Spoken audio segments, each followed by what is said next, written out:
ಬರ್ರಿ ದಡಕ್ ಬಡಕ್ ಅಂತ ಹೇಳಿ ಒಂದು ಕೇಕ್ ಮಾಡ್ಕೊಂಡು ಬಾಳೆಹಣ್ಣು ಹಾಕಿ, ಇದು ಕೇರಳ ಬಾಳೆಹಣ್ಣು ಇವಾಗ ಹಾಕತ್ತೇನೆ ನೋಡ್ರಿ. 2 ತುಂಡು ಮಾಡಿ ಮಿಕ್ಸಾಗ ಹಾಕ್ರಿ. ನಮಗೆ IBS ಇರೋರ್ಗೆ ಹೊರಗಿನ ಚಟ ಕಡಿಮೆ ಮಾಡಿದ್ರು ಒಳ್ಳೇದು. ಆದರೂ ನಾನು ಬಿಡೋಂಗಿಲ್ಲ, ವಾರಕ್ಕೊಂದು ಸಲ ತಿಂತೇನೆ. ಹಂಗೆ ರೀ ಸಕ್ರೆ ತಿನ್ನಕ್ಕೆ ಹೋಗಬಾರ್ದು. ಅದಕ್ಕೆ ಕೈ ತುಂಬ ಎಷ್ಟು ಆಕೈತಿ ಅಷ್ಟು ನಮ್ಮ ಖರ್ಜೂರ ತೊಗೋರಿ. ಯಾಕಂತಂದ್ರೆ ಅದು ನಮಗೆ ಸಕ್ರೆಗಿಂತ ಟೇಸ್ಟ್ ಕೊಡ್ತೈತಿ ನೋಡ್ರಿ. ಕೈ ತುಂಬ ಹಿಡಿಯಷ್ಟು ತೊಗೊಂಡೆ ನಾನೀಗ.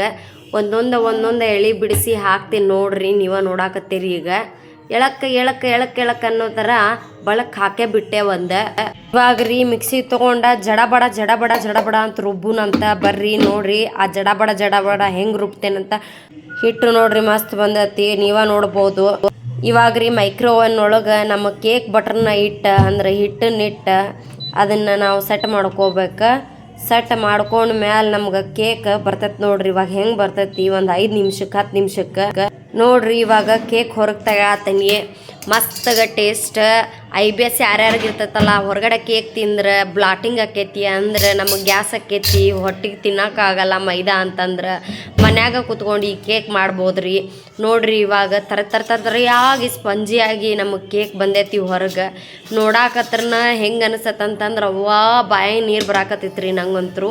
ನೋಡ್ರಿ ಹೆಂಗೆ ಬಂದೈತಿ, ಮಸ್ತಾಗ ಬಂದೈತಿ. ಇವಾಗ ನಮ್ಗೆ ನಾವೇ ಹೇಳ್ಕೊಳ್ಳೋಣ, ಹ್ಯಾಪಿ ಬರ್ಡೇ ಕಹಾನಿ, ತಿನ್ನು ಅಳಲ್ಲ.